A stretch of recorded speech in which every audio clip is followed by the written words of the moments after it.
The bitter February wind howled across the Colorado Territory like a vengeful spirit, carrying snow that cut like glass against exposed skin. Bianca Muñoz pulled her tattered blanket tighter around her shoulders, her once proud posture now bent with exhaustion and grief. 3 days without food, 7 days since her husband's burial, and 15 miles from the Apache camp that no longer welcomed the woman who had married outside their tribe. A faint light flickered in the distance, a cabin nestled against the mountainside. Bianca stumbled forward, her moccasins leaving shallow impressions in the fresh snow. Her fingers had long gone numb, and her lips cracked and bled when she tried to wet them. The light grew stronger, more defined as she approached, revealing a sturdy log cabin with smoke curling from its stone chimney. Her legs buckled as she reached the rough-hewn door. Bianca raised a trembling hand and knocked weakly, once, twice, 3 times before her strength gave out completely. She slumped against the doorframe, consciousness fading as the door swung open. Adam Zeller stood silhouetted against the warm glow of his hearth, his 6-foot frame blocking the doorway completely. His weathered face, framed by a neatly trimmed beard and dark brown hair that curled at his collar, registered shock at the collapsed figure at his threshold. "Good Lord," he muttered, crouching down to examine the woman. Her dark hair spilled across the snow, her copper skin ashen with cold and hunger. Adam didn't hesitate. He gathered her into his arms, surprised at how little she weighed, and carried her inside, kicking the door closed behind him. He placed her gently on his bed, the only one in his simple one-room cabin. Adam moved quickly, stoking the fire until it roared, then heating water for tea and soup. As he worked, he glanced repeatedly at the unconscious woman, noting the quality of her handmade dress beneath the threadbare blanket, the intricate beadwork on her moccasins, Apache work, without question. When Bianca finally stirred, Adam was sitting in a chair beside the bed, waiting patiently. Her eyes fluttered open, revealing deep brown irises filled with immediate fear. "You're safe," Adam said softly, keeping his distance. "I found you collapsed at my door. You've been asleep for nearly 5 hours." Bianca tried to sit up but found herself too weak. "Water," she whispered, her voice cracking. Adam held a tin cup to her lips, supporting her head with his other hand. "Slowly now," he cautioned. "There's broth warming too. You look half-starved." After drinking, Bianca sank back against the pillow. "Thank you," she murmured, her English careful and precise. "I did not think I would survive the night." "You might not have," Adam replied honestly, rising to ladle steaming broth into a bowl. "Storm's getting worse. What brings an Apache woman to my doorstep in such weather?" Bianca accepted the bowl with shaking hands. "I am Bianca Muñoz. My husband, he died, mining accident near Silver Creek. The company men took our home. My husband's people would not have me, my people." She paused, sipping the broth. "My mother's camp is too far. I walked, but the snow." Adam nodded, understanding filling the spaces between her words. Mixed marriages were difficult enough without the complications of tribal politics and the prejudices of mining companies. "I'm Adam Zeller," he offered. "Ranch hand in summer, trapper in winter. This cabin's not much, but it's solid." He gestured at the simple room with its stone fireplace, wooden table and chairs, shelves lined with provisions, and the single bed she occupied. "You can stay until you're strong enough to travel, though I wouldn't recommend leaving until spring now." Bianca's eyes widened. "I cannot impose. You're not imposing if I'm offering," Adam cut in gently. "Besides, no decent man would send anyone back into that storm, let alone someone in your condition." He stood, moving to the fire to add another log. "This is your home now, at least until you decide what comes next." Bianca watched him, measuring his words against his demeanor. In her 23 years, she had learned to read men quickly, a survival skill for a woman in the territories. Adam Zeller moved with the easy confidence of a man comfortable in his own skin. His cabin was clean, orderly, suggesting discipline and care. His hands were calloused but gentle, and his eyes, a startling blue against his sun-browned skin, held no malice. "Why would you help me?" she asked finally. "You know nothing about me." Adam settled back in his chair, considering her question. "My mother was Shoshone," he said after a moment. "My father was a German immigrant who ran a trading post. When he died, her family took her back, but there was no place for a half-breed son who looked too white." He shrugged. "I know something about not belonging." The honesty in his voice settled something in Bianca's chest. She nodded once, accepting his explanation and his offer. "Rest now," Adam said, standing. "I'll make up a bed for myself by the fire. We can talk more in the morning." Bianca's eyes were already growing heavy. "Thank you, Mr. Zeller." "Adam," he corrected with a small smile. "Just Adam." "Adam," she repeated, the name strange yet comforting on her tongue as she drifted back to sleep.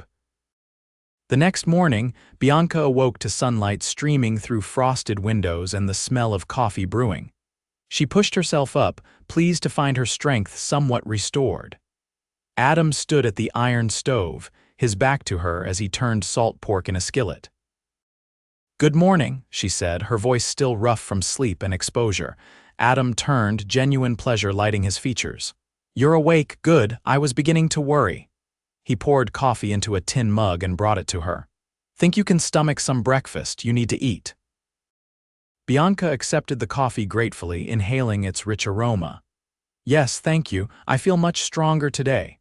They ate together at the small table, a simple meal of salt pork, biscuits, and preserves. Adam asked no questions, allowing Bianca to eat in peace. She appreciated his tact, though she knew explanations would eventually be needed. "I was married for 3 years," she said finally, setting down her fork. "Eduardo was kind. He worked hard. The mine promised good wages, enough to buy land someday." Her voice remained steady, though her eyes clouded with memory. "There was a collapse. 22 men died. The company said it was not their fault. They gave us 2 days to leave the company housing." Adam's jaw tightened, but he remained silent, allowing her to continue. "Eduardo's family in Mexico is too far. My mother's camp moves with the seasons. My father's people." She hesitated. "There are those who never forgave me for marrying outside the tribe. When I returned, they said I had made my choice." Bianca looked up, meeting Adam's gaze directly. "I have nowhere," Adam nodded slowly. "Well, you have somewhere now. Stay the winter at least. Spring brings options that winter buries." "I cannot simply live off your charity," Bianca protested. "It's not charity if you earn your keep," Adam replied pragmatically. "I could use help with the trapping line, preparing hides, mending. I'm assuming you know how to do those things." Bianca's chin lifted slightly. "I was taught well by my mother and grandmother. I can tan hides better than most men in my father's tribe. I can sew, cook, track, and hunt with a bow when necessary." A smile tugged at the corner of Adam's mouth. "Then we have an arrangement. You help with the work and you stay until you decide what's next. Deal?" He extended his hand across the table. After a moment's hesitation, Bianca reached out and clasped it. "Deal." The first week passed in cautious coexistence. Adam showed Bianca his trapping lines, taught her how he prepared the pelts for market, and explained his system for surviving the harsh mountain winters. Bianca, for her part, reorganized his provisions, mended clothing he had piled in a basket, and improved his plain cooking with herbs she found preserved in his stores. They established an unspoken routine. Adam would rise first, start the fire, and put coffee on. Bianca would wake to prepare breakfast while he tended to outdoor chores. They would work together during the day, then share dinner and the evening hours in comfortable conversation or companionable silence.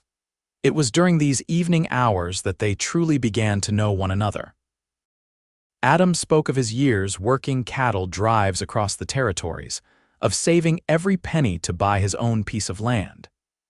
Bianca shared stories of her childhood in the Apache camps, of learning the old ways from her grandmother while attending the mission school where she learned English and Spanish. "How did you meet your husband?" Adam asked one evening as they sat before the fire, Bianca stitching a tear in one of his shirts. Adam cleaning his rifle, Bianca's hands stilled momentarily. The mission school held a festival. Eduardo came with friends from the mine. He asked me to dance. A small smile touched her lips at the memory. He was so nervous, he stepped on my feet 3 times, then apologized in Spanish so quickly I could barely understand. When he realized I spoke Spanish too, his whole face lit up. "You loved him," Adam observed quietly. "Yes," Bianca acknowledged. "Not at first, but in time, deeply, his death." She resumed her stitching.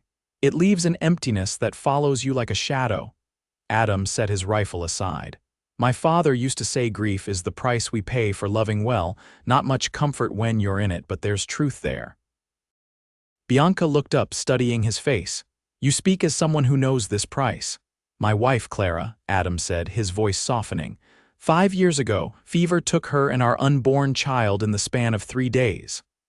"I am sorry," Bianca offered, the simple words carrying genuine compassion. Adam nodded his acceptance. "Life continues. We either continue with it or we don't. I chose to continue." "As did I," Bianca said quietly. Their eyes met across the small space, and something shifted between them, a recognition of shared experience, of understood pain. Neither looked away. A log collapsed in the fireplace, sending up a shower of sparks that broke the moment. Adam cleared his throat and rose to his feet. "We should turn in. Tomorrow's likely to bring more snow," Bianca nodded, setting aside her mending. After that night, the careful distance they had maintained began to gradually diminish. February gave way to March, bringing longer days but no less snow. The cabin, which had seemed spacious enough for one, grew smaller with 2. They bumped into each other, reaching for the same pot, their hands brushed passing tools, their shoulders touched sitting at the table. Each contact brought a quickening of breath, a mumbled apology, a step back. "I need to check the far traps," Adam announced one clear morning. "It's a half-day trek. I'll be back before dark." Bianca nodded, already planning to use his absence to wash her hair and clothes properly. "Be careful, the snowmelt makes the paths treacherous." Adam smiled, touched by her concern. "Always am." He hesitated at the door, looking back at her standing by the stove, her hair plaited into a single braid that hung down her back.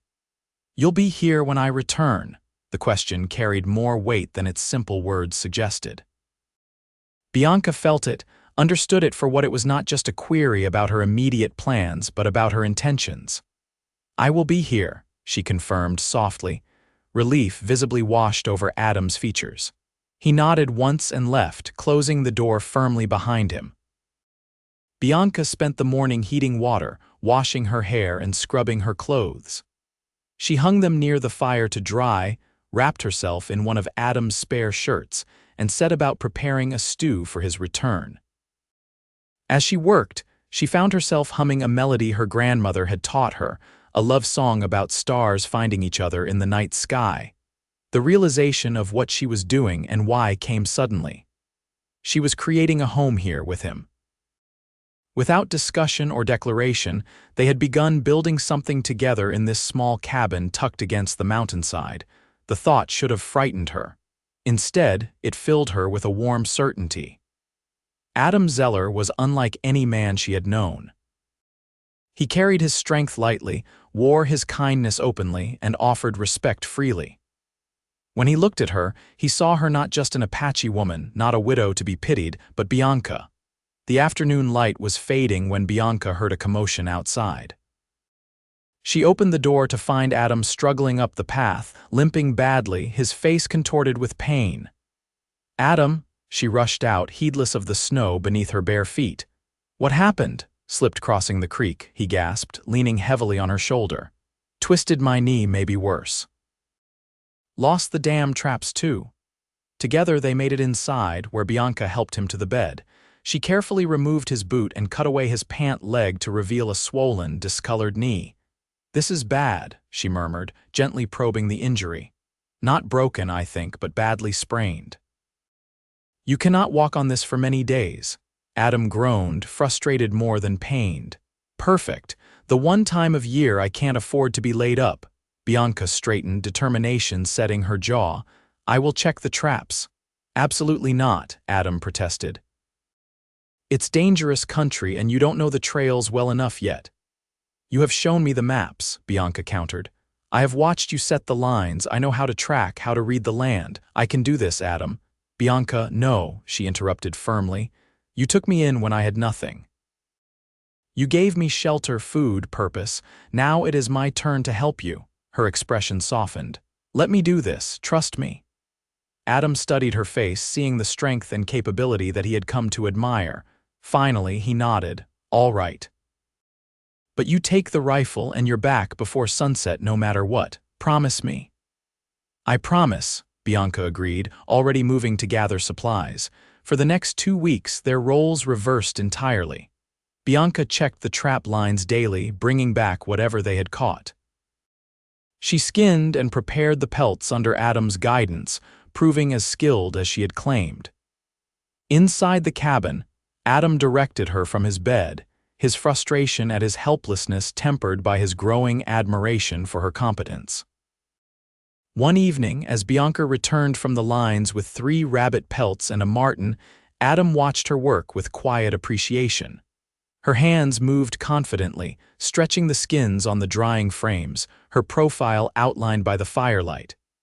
You're staring, she said without looking up. Yes, Adam admitted, making no attempt to deny it. You're beautiful. Bianca's hands stilled. Slowly she turned to face him. Adam, I know it's too soon, he said quickly. For both of us, I just wanted you to know what I see when I look at you. Bianca crossed to the bed and sat beside him, her expression serious. It has been 7 months since Eduardo died. I have mourned him properly. I will always honor his memory. She reached out tentatively, placing her hand over Adam's. But my heart is not buried with him. Adam turned his hand to clasp hers. Mine neither with Clara, I mean. They sat in silence, hands joined, the crackling fire the only sound in the cabin. Finally, Bianca spoke again. Among my people, intentions must be clear. What are yours, Adam Zeller? Adam's blue eyes held her steadily. To learn you, to care for you, to build something lasting with you if you'll have me. Bianca nodded slowly. Good intentions, worthy ones. She squeezed his hand once before rising. We will talk more when you are healed. For now, rest. April arrived with the first real thaw. Adam's knee improved enough for him to move around the cabin with a crutch Bianca had fashioned from a sturdy branch. Their relationship remained in that delicate space between friendship and something more filled with meaningful glances, deliberate touches, and conversations that stretched late into the night. One morning, as they sat drinking coffee, a sound neither had heard in months reached them, hoofbeats approaching the cabin. Adam reached for his rifle, but Bianca placed a hand on his arm. Wait, she said, moving to the window. It is Thomas Evans from the trading post. I recognize his horse. Adam relaxed slightly, but kept the rifle within reach as Bianca opened the door to greet their visitor. Thomas Evans was a barrel-chested man in his 50s with a shock of white hair and perpetually reddened cheeks. His eyebrows rose nearly to his hairline at the sight of Bianca. Well now, he said, removing his hat. Didn't expect to find company up here with you, Zeller. Adam had made his way to the door, leaning on his crutch. Thomas, you're the first face we've seen all winter. What brings you up the mountain? Mail, Thomas replied, still glancing curiously between them. And news. Trails finally clear enough for travel. Thought you might want to know. He reached into his saddlebag and withdrew several letters. These came for you over the winter. Adam accepted the letters, then made introductions. Thomas, this is Bianca Muñoz. Bianca, Thomas runs the trading post in Promise Valley. Madam, Thomas nodded respectfully. Pleasure to meet you. Would you like to come in for coffee? Bianca offered, her manners impeccable despite the oddity of the situation. Thomas shook his head. Appreciate the offer, but I've got more deliveries to make before nightfall. He hesitated, then added, Town's buzzing about the new railroad spur coming through. They're hiring all sorts for the construction. Thought you might be interested, Zeller, what with your experience. Adam nodded thoughtfully. When does construction start? Month, maybe less, Thomas replied. Paying good wages too, well, I should be on my way. Madam, he tipped his hat to Bianca. Zeller, he nodded to Adam, then mounted his horse and rode off. Bianca closed the door, turning to find Adam already opening his letters, his expression unreadable. The railroad would be steady work, she observed carefully. It would, Adam agreed, scanning the contents of the first letter. Better pay than ranch work too. Bianca moved to the stove, refilling their coffee cups to give her hands something to do. Spring is here, the trails are clearing. She set his cup down beside him. You will be fully healed soon. Adam looked up, understanding her unspoken question. Yes, and decisions will need to be made. Yes, Bianca echoed softly. Decisions. That night, lying in her makeshift bed by the fire, Bianca stared at the ceiling, her mind racing. The winter's isolation had created a world of just the two of them, a cocoon where the complications of the outside world couldn't intrude. Now that world was returning, bringing with it all the realities they had temporarily escaped, an Apache widow and a white trapper. What future could they possibly have together in a territory where such relationships invited scorn at best, danger at worst? The railroad meant opportunity for Adam, good pay, a chance to save for the land he dreamed of owning. It also meant returning to a world that might not accept what had grown between them during these winter months. Across the room, Adam lay awake as well, similar thoughts troubling his sleep. The letters from the cattle company offered him his old job back for the summer season. Good, honest work he knew well. The railroad would pay better but would take him away from the mountains he loved, into the towns he had always avoided. And then there was Bianca. Beautiful, strong, capable Bianca, who had saved him in more ways than she knew. He had meant what he said about his intentions, but he had no illusions about the challenges they would face.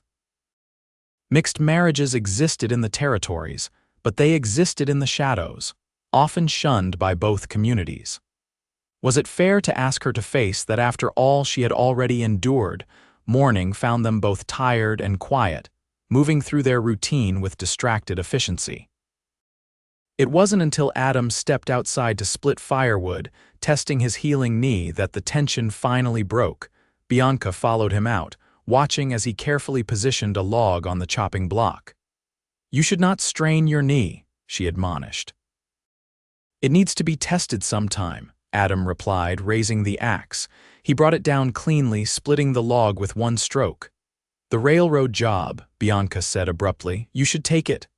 Adam set up another log, not looking at her. Should I? It is good money. You said yourself you want to buy land someday. I did say that. Adam split the second log, then turned to face her.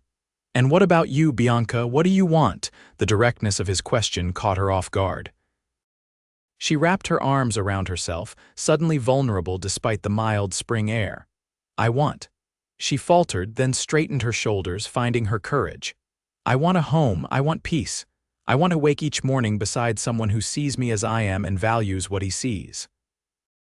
Adam stepped closer, his blue eyes intense. I see you, Bianca Muñoz. I have from the moment you opened your eyes in my cabin, and everything I've seen since has only made me want to see more. He reached for her hand, his calloused fingers gentle against her skin. Come with me. To the railroad camp, to wherever comes next. Be my wife. Bianca's breath caught. Your wife. Adam, have you thought about what that means? The way people will look at us, talk about us. Let them talk, Adam said firmly. I've lived my life alone for 5 years, convinced that was all there would be for me. Then you knocked on my door half frozen, and suddenly there was color in my world again. He squeezed her hand. I love you, Bianca. I want to build a life with you. The rest is just noise. Tears welled in Bianca's eyes. It will not be easy. No, Adam agreed. But we're not exactly strangers to hardship, are we? At least this way we face it together. Bianca searched his face, looking for any sign of doubt or hesitation. Finding none, she reached up to touch his bearded cheek. I love you too, Adam Zeller. Yes, I will be your wife. Adam's smile lit his entire face. He pulled her into his arms, lifting her off her feet in his enthusiasm despite his still tender knee. When he set her down, He cradled her face in his hands and kissed her for the first time, a kiss full of promise and certainty. They were married 2 weeks later by a circuit preacher passing through Promise Valley. Thomas Evans and his wife stood as witnesses, their initial surprise at the match giving way to genuine well wishes when they saw the obvious devotion between the couple. The railroad camp proved to be a mixed blessing. The work was hard but plentiful, the pay good. They lived in a small tent at first, then a simple cabin, as Adam's position as foreman earned them better accommodations. Bianca faced curious stares and occasional whispered comments, but her quiet dignity and Adam's unwavering support silenced most critics. By the time the railroad spur was completed in late autumn, Adam had saved enough to make a down payment on a small ranch outside Promise Valley. The land wasn't much, 50 acres with a dilapidated cabin and overgrown pastures, but it was theirs. They moved in on the first snowfall of the year, exactly 1 year after Bianca had knocked on Adam's cabin door half dead from cold and hunger. As they stood together on the porch of their new home, watching the snow drift down from a steel gray sky, Adam wrapped his arm around his wife's waist. "Happy?" he asked, pressing a kiss to her temple. Bianca leaned into him, her hand resting on the slight swell of her belly where their child grew. "Yes," she answered simply. "This is home now, our home." Inside, the fire crackled in the hearth, and the cabin's rough walls sheltered them from the gathering storm. It wasn't perfect. The roof leaked in one corner, the floorboards creaked, and the windows needed new caulking before winter truly set in. But as they crossed the threshold together, they carried with them all they truly needed. Love forged in hardship, strength tested by adversity, and a bond that had grown from the simple act of one human being offering shelter to another on a cold winter's night. 5 years later, the Zeller ranch had transformed. The original cabin had been expanded, additional rooms added as their family grew. 2 children now played in the yard, 3-year-old Clara, named for Adam's first wife, and 4-year-old Eduardo, bearing his mother's first husband's name in honor of a good man lost too soon. Bianca stood at the cook stove, her belly rounded with their 3rd child, watching through the window as Adam taught Clara to ride her pony. Her life had taken turns. She could never have imagined that desperate night when she had knocked on a stranger's door, expecting at best temporary shelter, at worst rejection. Instead, she had found home. Not just a place, but a feeling of belonging, of safety, of love. The world outside their boundaries remained complicated, sometimes hostile, but here on their land, they had created something beautiful and enduring. As if sensing her thoughts, Adam looked up toward the window and smiled, that same smile that had first melted the ice around her grieving heart. Bianca smiled back, placing her hand over the life growing within her, grateful for second chances and the unexpected blessings that sometimes arrive in our darkest hours. "This is your home now," Adam had said to her that first night. And so it was a home they had built together, not of just timber and nails, but of courage, compromise, and an abiding love that had begun with a simple act of kindness on a cold Colorado night.